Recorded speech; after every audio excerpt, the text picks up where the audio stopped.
My name is Taylor Jackson, aka Lilbro Taylor, and with another season of Hard Knocks drama on and off the field upon us, Apollo Media is here to take you off the gridiron. Isn't that right, Noah? Ladies and gentlemen, welcome to the inaugural episode of Off the Gridiron, a NFL podcast presented by Apollo Media. I am Taylor Jackson, aka Lil Bro. I am joined by Noah Outlaw, the gentle giant, buddy. It is good to have football back on the agenda. Oh, it's the best time of year. I just sat here and had to listen to NBA talk for about an hour, and I'm tired of that. I'm ready to talk about the real sport. We are live here at Buffalo Brewery. The Summit Boys just got finished up here, and it is a nice day out. We got the skyline right behind us. Yeah, it was raining a little bit earlier, but we dodged the rain, and now we're here. Now it's just humid and feeling that Houston heat, but that's what we do it for. And we sure as hell do. Yeah. We sure as hell do. Keeps the skin clear and smooth. Dude, I am so excited to have football back on my television, back in the forefront of my mind. It has been too long, and it's always too long. Absolutely. But we are back. Preseason is very much underway. The Texans just we're 2-0 at the moment. 2-0 in the preseason, which basically means nothing. But to me, as a Texans fan who's going through a hard time, it means a lot to me. It means a lot to me. Well, I mean, there's a lot to be excited about moving forward. We'll get into it here in a little bit. Yeah. I had to work last night. I didn't get to catch this. Yeah. What did you tell me Gronk said on the UFC fight last night? So a lot of stuff happened to the UFC last night. Kamaru Usman, who has never lost in the UFC, got knocked out in the final round, was winning the fight, which is crazy.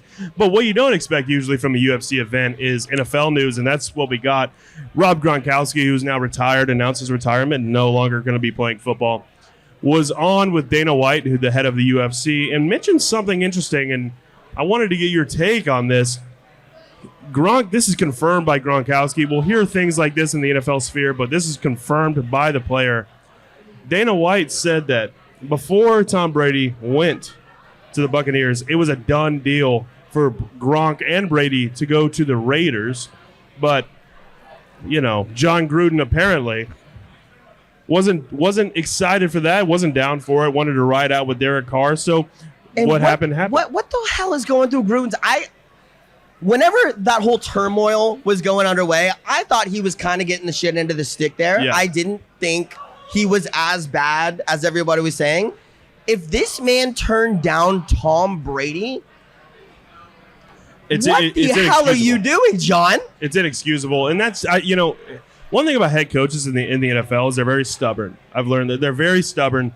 And this is just an NFL coach being extremely stubborn. Look, Derek Carr is great. Derek Carr is a good quarterback, and I'm excited to see what he does this year. You can't like Derek Carr that much. No, I don't, and that's why I'm saying I don't agree with John Gruden at all. If you have a chance, I don't care. And I was talking to Garrett about this last night. I said, look, I don't care if this is in 2020 when I won't say his name, but number 4 was doing pretty well for us.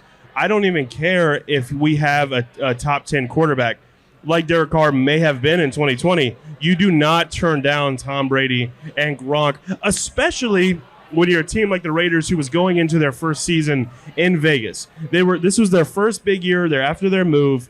What better way to kick off your franchise in a new city than having the best quarterback to ever play the game, maybe the best football player ever, and probably the best tight end ever. Arguably the greatest athlete. No, absolutely. Ever. Absolutely. Tom Brady might be the best athlete. Can you imagine that? Can you imagine the state of the NFL right now? We have Tom Brady on the West Coast, same division as Patrick Mahomes. Insane. Justin Herbert, No, yeah, think about that division, how stacked it is now, but add Tom Brady to that team instead of Derek Carr into that division. That's insane. It's absolutely insane. Now, obviously, John Gruden said no, and John Gruden's not there anymore. And decisions like this may have led him to that, may have led him not having a job. I guess I feel it. Tom's been with the Pats his whole career. He wanted to shop himself around, but what does this do? He's got ownership deals going on in Miami. Yeah. He's got all this going on over in Vegas now, not Oakland. But Tom Brady just shopping himself around. 100%. Well, let me ask you this before we get in, because I do want to talk about the Dolphins a little bit, because that is pretty relevant. Let me ask you this: Tom Brady. Let's say Tom Brady. We're in a world where Tom Brady and Gronk went to the Raiders. Did they win a Super Bowl? No. No. You have to play in that division. It's true. That is very true. Because he has been camping out in the NFC South. Yeah. Only team he can't figure out is the New Orleans Saints. Who dat? And he's just cakewalking the rest of the way. He gets to absolutely beat up on Atlanta and Carolina 4 games a year. Yeah. Automatic 4 dubs. Coast his way up into, a first round bye, and then do Tom Brady things in the playoffs. Yeah. Which which makes me think he probably made the right decision going to Tampa Bay. Well, here's the thing. So I'm not sure. I'm not sure because I think you could put Tom Brady on any team, and they are Super Bowl contenders. I think he will find a way. Maybe not a team that's before he comes in. They're 3 and 14. Maybe not that team, but a team like the Raiders in 2020 who had talent. They have a ton of talent now. Obviously, just had a Devontae Adams. They wouldn't have had him at the time, but they were a talented team, and I don't know. It really depends, but also if you have a player like Tom Brady, I think you're stressing to get weapons for him. Maybe not the first. I mean, he kind of does have the LeBron effect where, he goes somewhere, all of a sudden GM moves start happening. Yeah, exactly. You get Antonio Brown. Yeah. You get Leonard Fournette. I think the Raiders would have made moves to put them in the Super Bowl. Maybe not, obviously Tom went to the Buccaneers in his first year and won a Super Bowl. I don't think that would have happened with the Raiders. It might have taken another year.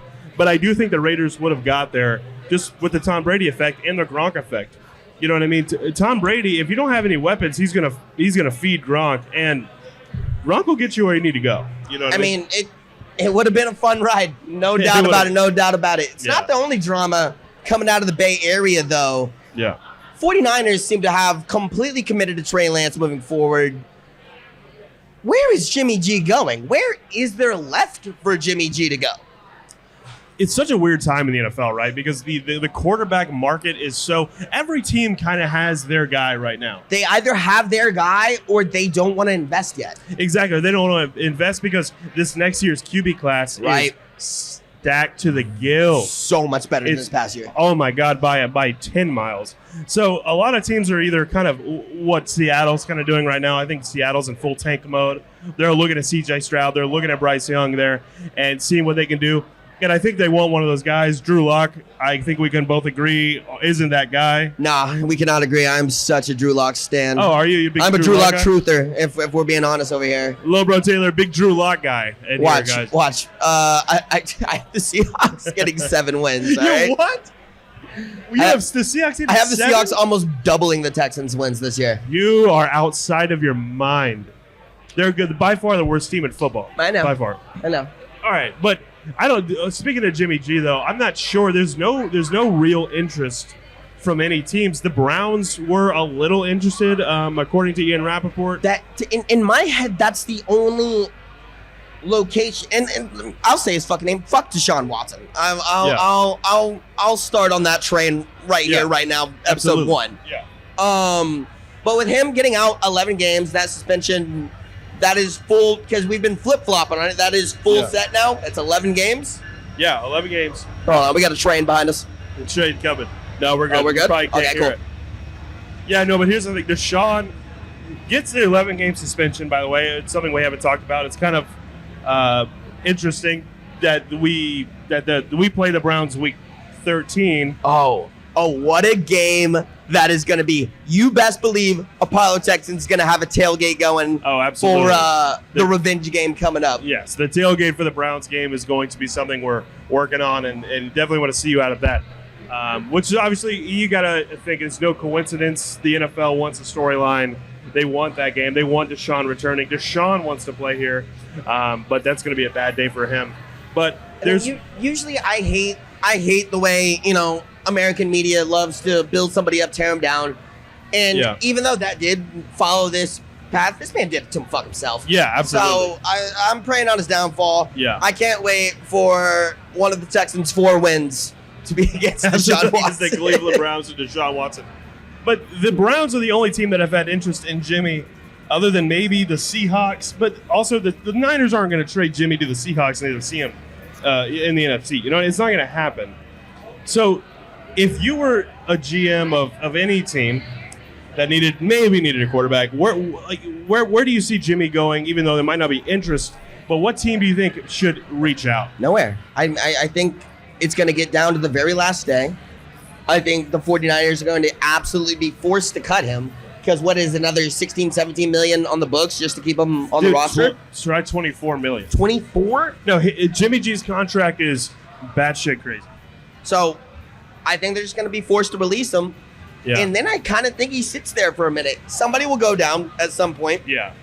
But for the first time in forever, I feel like we have a surplus of quarterbacks. Yeah. Look at a team like the Panthers. Yeah. They have 3 people that could very much be their day one starter. I mean, Corral's not going to be it, but he went down for the year. Actually, you saw that? That's something I forgot to put in the notes. I saw that last night. Such a bummer. Matt Corral is out for the season. Oh well, yeah. I mean, if the team can recover, fucking yeah. Well, exactly. If one team can recover, but also, yeah, you're right. That quarterback room had Matt Corral before he was injured, Sam Darnold and Baker Mayfield. Let's be honest here, Darnold's not a guy. You look at a team like Pittsburgh. Yeah. Kenny Pickett seems to be that guy. He does. And they still got, they have Mitch Trubisky. Mitch sitting in the ranks, just, filling time till then. Yeah, and so, I don't know. Here's the thing. Here's what I'm saying about Jim. When it comes to Jimmy G, there's a lot of teams that have their quarterback, but they shouldn't be very sold on him, and in my opinion. And that's just my opinion. But, like the Giants, if I'm a Giants fan, I am begging our front office to not make us endure another year of Daniel Jones. I'm begging them. Daniel Jones is not it, and they're like, we're going to give him another year. They will, though. They will. No, they will, and they shouldn't, because we've seen what he can do. And Jimmy G, the Giants, New York teams, there always should be one New York team that is at least kind of good. And it's annoying me right now that 2 of the worst teams in the league are both the New York teams. Colin Cowherd had one of my favorite quotes of all time the other day. Said, Danny Dimes looks like a guy that played quarterback at Duke. I know. Literally. No, it's exactly what it is. So if I'm a Giants fan and also maybe even a Jets fan with the Zach Wilson injury, I know Zach Wilson is just going into his second year. Obviously, he deserves a chance. But he's injured to start the year. Who knows when he's going to come back? They're going to be riding with Joe Flacco through about maybe week 3. Why not just give Jimmy a call? Let him start the year. Let Zach learn behind a veteran guy who's played in a Super Bowl. Because here's the thing. Even if the Niners cut him, Jimmy still has a lot of guaranteed money coming through that deal. Yeah, absolutely. So I think he may be a little bit more incentivized to sign a lesser contract just for a 1-year deal. Yeah. Go sling it in New York. Yeah, absolutely. I can see it, but it's weird. I mean, you look at 90% of all other years, he is snatched up 100%. 2 months ago. Absolutely, because here's the thing. Jimmy is a good quarterback. He is good. Jimmy is a good quarterback. Comes out of that Belichick propaganda over Absolutely. there. I mean, he's solid, for sure. Honestly, I wouldn't put it past Tampa Bay picking him up. Making him be the successor to Tom Brady like it should have been all along. You know what I mean? I mean, no, I don't know what you mean. I hear you, but no, but why not, right? Well, actually, I think Baker Mayfield's a Tampa Bay Buccaneer after this season. Do you really think so? But that's where our offseason show. Oh my God, I love that take. Yeah, I love that. So who knows? If all I'm going to say about Jimmy G is it's looking like I don't know where he's going to go. He might very well be on the roster for San Francisco, going into the season. That means they have to pay him $24 million, I think he gets cut, and then I think he sits there for a few weeks. Maybe week 4 he gets picked up. Just like every single year, somebody's going to go down, and somebody's going to need a quarterback. He's just going to wait out that trade. And it's, if someone does go down, which is always a bummer, having Jimmy G waiting is not a terrible situation. No. Hell no. Yeah. Well, all right, well, let's move on to the next thing. I want to talk to you about some of these rookie quarterbacks because this class for rookies this year wasn't great. Terrible. It wasn't great, but there's some guys that had I've never seen so many tackles go in the first round. No, that's such a boring draft, But Kenny Pickett and Malik Willis have been 2 quarterbacks that were rookies this year that had a lot of, good talk around him. They didn't go in the first round, or Kenny did. Malik ended up going in the 3rd round. Same round as Davis Mills, I should say. But they both had some pretty successful off seasons. And Taylor, I'm going to ask you, if you're looking at Kenny Pickett, you look at Malik Willis, and consider their situations as well. Who do you think has the highest ceiling going forward into their rookie year and also throughout the rest of their career? So I think Malik Willis's ceiling is very hard to judge right now. He did have some success in the preseason performance that we saw. Yeah. He also looked like he was stumbling and bumbling and all over the place. I would say that Kenny Pickett right now is much more NFL ready, much more of a seasoned pocket passer. Yeah. Which Mike Tomlin's gonna love that. Yeah. Because let's be honest, Mitch starts maybe 4 games. Yeah, 100%. And then Kenny's in. Yeah. Malik, So- I don't think Malik sees the field this year, but Malik has a sneaky, crazy high ceiling to where he has that big mobility. It's almost what you thought Jamarcus Russell would be. Yeah, right. Well, also Malik is a guy right now who is his physicality is made for the modern day NFL right now. He's quick, he's mobile, he's big, but he has a huge arm, crazy arm, but also can get out of the pocket.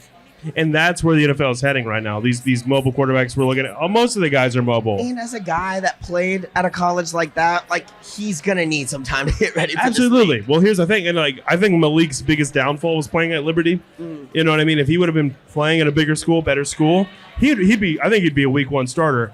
But I think what he showed at Liberty is awesome. And I think it could, and he's playing well in the preseason. And I know it's the preseason, who knows? But as a obviously a diehard Texans fan, him being on the Titans is no fun for me, because if Ryan Tannehill comes out through the first 4 or 5 weeks and is just not playing well, and Malik comes in, I think that's an issue. How many playoff appearances in a row has Tannehill led them to? You think they're going to give up on Tannehill? No, I don't think. Well, if he's abysmal, I do think he will. He's not going to be abysmal, though. I do sense Going to be a down year. serviceable per usual. Down year for Tannehill coming up. And I mean, eventually he's about to hit the latter side of his he's been in the career. league a while now. But I think Malik Willis, at least Malik Willis versus Kenny Pickett, I think Malik has an incredibly high ceiling. Kenny's lucky that he has a coach like Mike Tomlin, though. You know. I've said this before. I said this on our trade deadline show.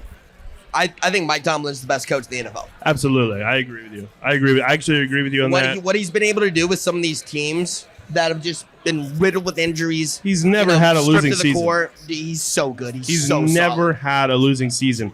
And that's going to be tested this year, though. Obviously, with guys like Kenny Pickett and Mitch Trubisky, you know what I mean? And hopefully Kenny can come out. I like Kenny. There was a point where I thought Kenny Pickett should be a Texan.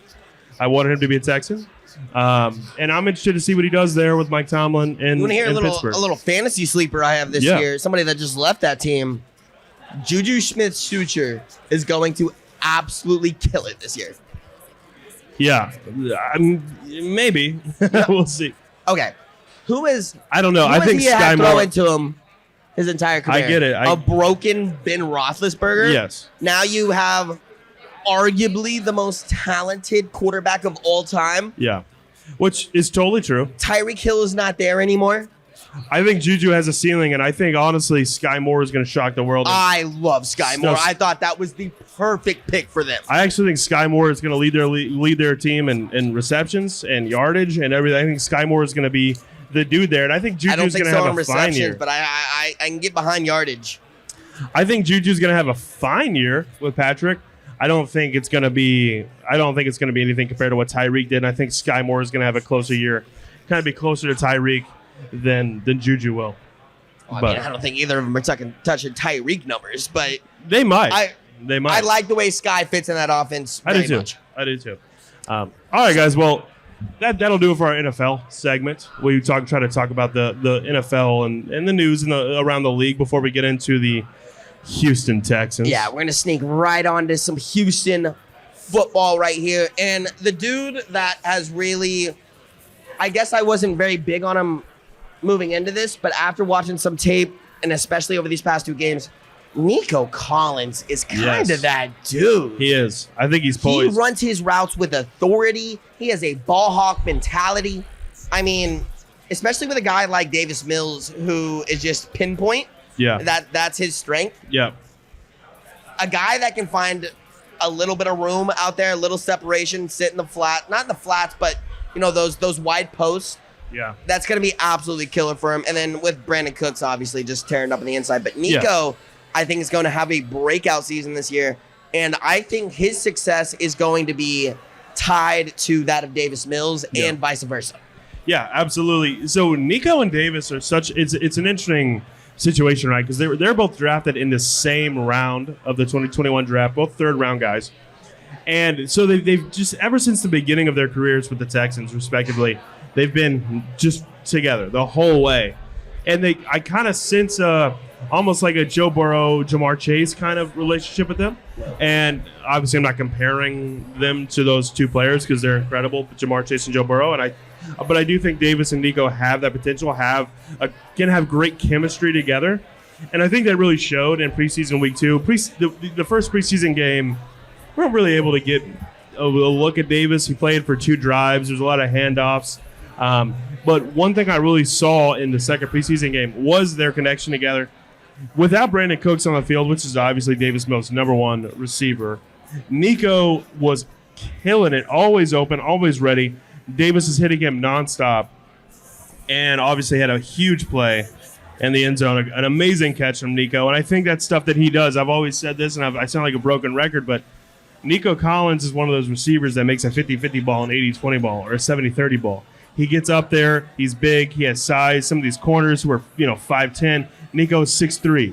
Nico gets up there. And you can tell he wants to moss people. Absolutely. Which, like that, there's a little bit of dog in him that you can just sense. Like, there's some wide receivers out there where you can just see that dog in it. That's what it does. It turns those 50-50s into 70-30s. Yeah, absolutely. And the thing is and also you mentioned, Davis and Nico are kind of connected, and their success kind of relies on one another, which I totally agree with. So if they're on the same page, if they're able to get on the same page this year, I really think Davis can have a big year. Davis in this first preseason game, or the second preseason game, I should say, he played a full half. He played a lot of football in that game. And the one thing I noticed about Davis is it was shaky. His play was shaky, which was a little nerve-wracking. Preseason. Exactly. But the thing is, once Davis on this final drive, it kind of clicked in his brain. This is what I love. The whole game was whatever. He was playing, a little inaccurate, underthrowing, overthrowing. But it clicked in his head. It was his final drive. They needed a score. And he put his head down, and he hit Nico. He hit Philip Dorsett on some great balls. Some incredibly well-thrown passes. And, Josh, no pauses, all right? The thing is, but Davis, whatever. I think he just got into his rhythm. Yeah, I mean, that's what you want. I mean, obviously it's preseason. He's ramping up alongside everybody else. But when it was time to be that dude, he was that dude. Absolutely, he was that dude. We are moving in this next season. Lovie Smith, head coach. We've been out there a few times for mini camps and stuff. Yeah. And I think I talked to some of the other reporters out there. Stephanie Stradley, for one.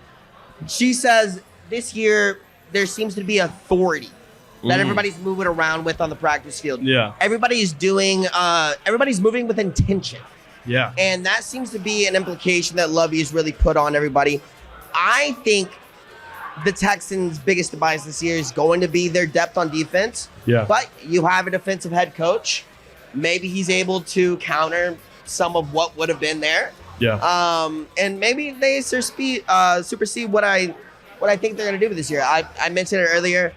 I have them going 4 and 13 now? 13, yeah. Yeah, 4 and 13. I think they take 2 from the Jags. I think they get the Commanders. And then I think they snag 1 more divisional game. Texans, for some reason, seem to play the Titans very well. Yeah, so absolutely. I think they get one of those. The Texans seem to play everyone in their division pretty well. Everyone in the AFC South gets played well, no matter how bad the team is. Except there was a Colts game last year where the Texans were blowing out 30-0 or 31-0. We won't talk about that one, but no, I mean, I agree. I think we do take maybe at least 1 from the Jags. I think the Jags do take a step up this year with Doug Peterson. Actually, I want to do this. Let's go through very quickly for I think that was game. a great hire. That was a great little highlight. sidebar. I think Doug's a great guy to. I do too. Obviously the disarray that was Urban Meyer was a whole event, but even though Doug Peterson doesn't seem to be the most buttoned up kind of guy, he's a guy that rallies troops. And I think that's something you absolutely need in Jacksonville right now, because after last year, anybody that was on last year's squad is not going to be just what an absolute super excited about shit what show they it went was into. last year in Jacksonville. So before we wrap up here, I do want to go through the schedule with you. Right. Get your thoughts. We'll go quickly rapid fire through these games. So obviously week 1 against the Colts. What do you see happening? You think a loss? I think a loss by a lot. A loss by a lot. Yeah, really? 20 plus. I don't know. I'm not super sold on the Colts this year. I don't know if the I Texans am. win. I'm not super sold on the Colts. I think the Colts are a sleeper Super Bowl contender. Oh wow. Okay. Well, I don't know about that. We'll have to get into that. They have a we'll do this episode too. Yeah, we'll have to get into that later. Week 2. So I'm gonna say a win against the Colts. I'm gonna say a win against the Colts in week 1. Week 2 is the Broncos. Loss. So obviously I'm just saying a loss too. That team is incredibly stacked. That's in Denver too, right? Yeah, in Denver. We'll be Russ we'll let most Russ likely cook. be having a watch party there at a brewery in town. We'll talk about that more later. Oh yeah. Week 3 against the Bears, I say we win it. And it's in Chicago. It's at Soldier Field. But I think the Texans can pull out a win there.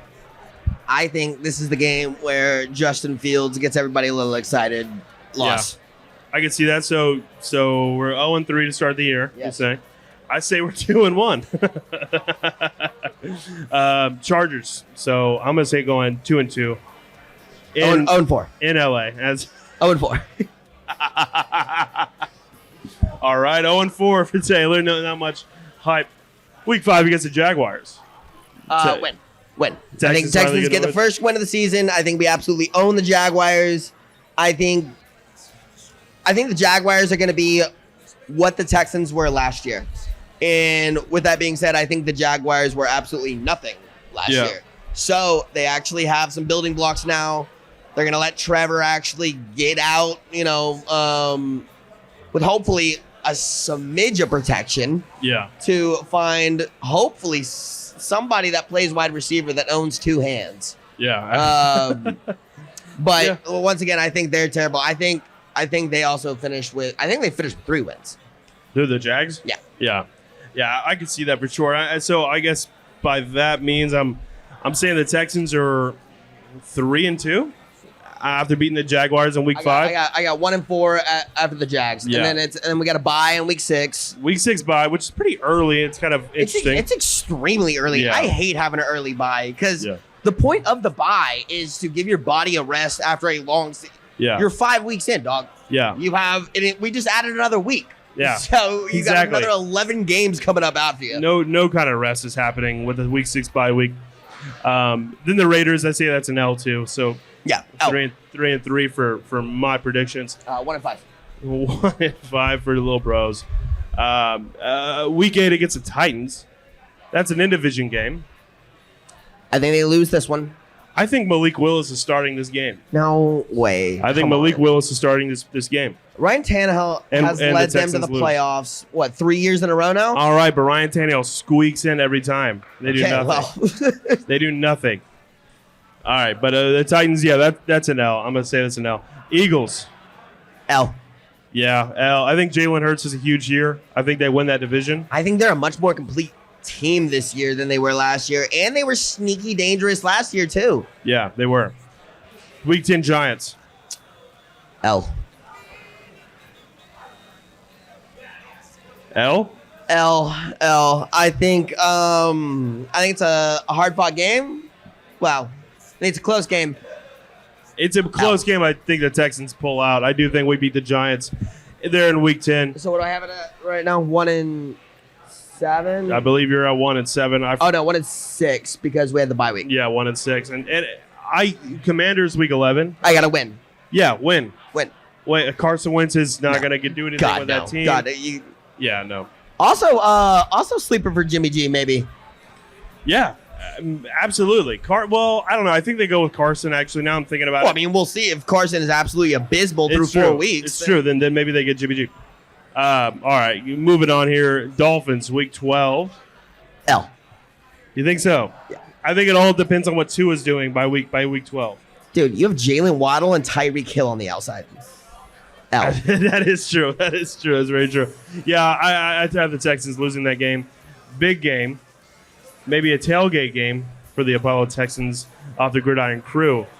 Week 13 against the Browns. Deshaun Watson's first game back. Big dubs. Big W, yes. And I think they win handedly. Yeah, you think so? Deshaun Watson gets absolutely embarrassed on the field. Yeah. Texans come home with a solid dub. The Apollo crew and everybody vibing out in the parking lot. Hell yeah. I agree. I think we win that game. Deshaun Watson's going to be rusty coming in after his suspension. He's already rusty. He didn't play last year. He's played one preseason game. He didn't play his preseason game today. Yeah, couldn't hit a pass to save his fucking life. Not at all. Week 14 against the Dallas Cowboys. I'm super low on the Cowboys this year. Still an L. But but I am super low on the Cowboys this year. I think they have a losing record by the end of the season. Yeah, no, Cowboys are a team that I think are going to fall off pretty hard this year. I still think it's an L. It's in Dallas. It's at Jerry World. It's a hard game. I think this is one of the few wins that Dallas gets. Absolutely. Week 15, the Kansas City Chiefs. L. We're not skip that. We're not even going to talk about that one. And then week 16, we have the Titans again. Win. In Tennessee. Win In Tennessee. In Tennessee. Wow. Win. Hey, the other day you told me you had some scenario where the Texans make the playoffs. What happened to that? Okay, I got a little inebriated, created a Frankenstein scenario where the Texans somehow squeaked out 9 picks. But I will say, you had to sweep the Jags, you had to sweep the Titans, you had to take one from the Colts, you had to beat the Commanders, you had to beat the Dolphins. There was so many things that had to happen. Very, very all likely possibilities. No, but anyway, so I'm saying we lose to the Titans week 16. I think we lose in Tennessee. So you had us winning the first game, but losing the second? Yes. See, here's the thing I feel about NRG. I feel like home field advantage is non-existent there. Nobody's scared to go play in NRG. Different. I think this year it's going to be a little different. Last year there was no home field advantage. I think there's a little more optimism since we were created in 2002. There's never been a home field advantage. Well, that's not true. I've been to some Texas. Name one NFL player that's ever been scared to go play in NRG. I think there's been a few. I think in Deshaun Watson.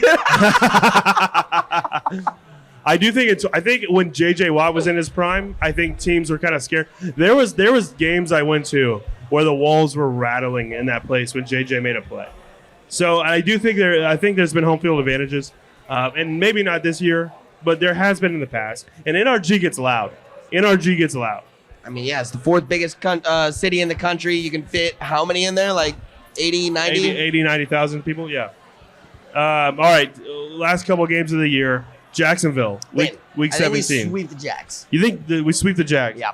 Yeah, I hope so, and I think it's likely. I don't know. I feel like so. I got a sweep in the Jags, beating the Commanders, beating the Browns, and those are the four. Yeah, and then the Colts, week 18. Yeah. L. Big L. Like I said, I have the Colts as a sleeper Super Bowl contender. That's incredible. That's something we'll have to get into later. What was your final? If the AFC West can beat each other up enough, then everything kind of comes wide open there. Yeah.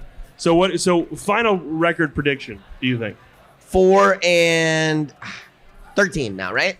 Yeah, 4-13 now, yeah. Yeah. So I think we go. The new thing's fucking me up every time I do the math in my head. I say we go 6-11. Okay. 6-11. We're floating in the same place. Yeah. Overall, not a great year for the Texans. At the end of the year, what I think really happens is Davis Mills proves that he is going to be the immediate starter, at least for the next year. Yeah. I don't think he puts up numbers where everybody's like, he's our franchise. Quickly, what do you think his numbers will be? I don't know. They're shots in the over dark. Under 4,000 yards passing. Under. Under 3,500 yards. Under. Under 3,000. Over. So you think he's going to be at 32, 33? Right around there. I can see that. I think a little bit over 35 is his what he's going to do this year. Maybe 27, 28 touchdowns. He's proven, though, that his ceiling is much higher than we thought it was. So. Absolutely. Whenever we drafted Davis Mills, I never thought we'd be talking about him like this. Oh, real quick before I know we're getting towards the end of our thing right now. I just want to touch up on Derek Stingley Jr., number 3 pick of the NFL draft this year. Houston Texans getting the corner out of LSU. Yeah. We saw him play for the first time the other day. Rookie mistakes. Saw him get absolutely torched on a skinny route inside. He did. He got toasted for sure. And then came right back and had a very good island-like pass breakup. Yeah. So he's allowed to make mistakes right now. It's preseason. He's a rookie. He's allowed to make mistakes. He's going to make mistakes. I think Derek has an incredibly high ceiling. I think he needs to tap in a little bit and just and I liked what I saw from him. I need a lot more. My issue, though, this is what I was telling you on our draft day. I hate quarterback is my favorite position in football. Same. I hate taking secondary players in the top 10 because how do you build around that? Corner is your favorite. Oh, yeah, corner is my favorite position. I'd say. I hate taking secondary positions in the top 10 because how do you construct around that? You're throwing them to the outside. Your best case scenario is that he's an island, and then you can forget that. But how few and far between does that come? Well, I think Jalen Petrie has a higher ceiling than Derek Stingley. But he's been looking nice. Jalen Petrie's been a dog. Nice. Jalen Petrie's been a dog in the preseason, so a lot of exciting the national media is starting to recognize too. I saw NFL tweet. I don't know if it was NFL media or whatever account tweeted it, but they had they had 5 rookies up there, and one of them was Petrie. Yeah.